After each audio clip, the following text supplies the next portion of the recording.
ये बजेट गोटे अत्यंत उत्साहजनक बजेट। ये बजेट द्वारा भारत वर्षर अर्थनीति भारत वर्षर प्रत्येक नागरिक आ द्वारा उपकृत हे। विशेषकर आप देखो जो भाई भाव में प्रत्येक वर्ग को ये बजेट्रे दृष्टि रखी चाषी मानक सबुठु बड़ योजना 6000 टंकार सहयोग तांको प्रति वर्ष मिलिबो। एवं देखिए जो माने अनरिकग्नाइज सेक्टर रे सब काम करुले श्रमिक माने से पेंशन 3000 टंका को वृद्धि, एक्सीडेंट डेथ परवर्ती समय तांकर वृद्धि एवं ग्राच्युइटीर वृद्धि जो भली भाव में साधारण जनता को विशेषकर टैक्स रो बेनिफिट दि जाइए 5 लाख टंका पर्यंत। पुणी आहरी 1.5 लाख जदि आप कौन क्षेत्र में इन्वेस्टमेंट कर 6.5 लाख टंका पर्यंत टैक्स रो बेनिफिट एवं आप टीडीएस रु मुक्ति जदि घर भड़ा आप पाखापाखि 2.5 लाख टंका पर्यंत घर भड़ा उपर टीडीएस काटी पारे ना। एवं जो भली भाव में ये बजेट प्रत्येक वर्ग को दि जाइए।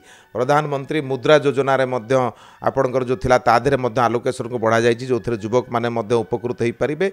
प्रत्येक वर्गर लोक मानक पाई ये बजेट गोटे उत्साहजनक बजेट।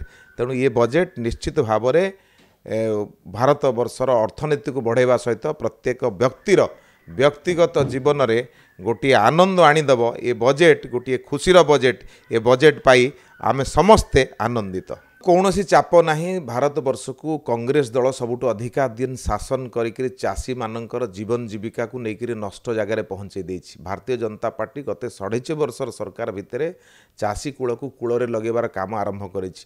आज जो कष्ट भितर चाषी अच्छी ताकू मुक्ति देवार आवश्यकता अच्छी। से आज भारत वर्षर सरकार एभली निर्णय मान सब नहीं।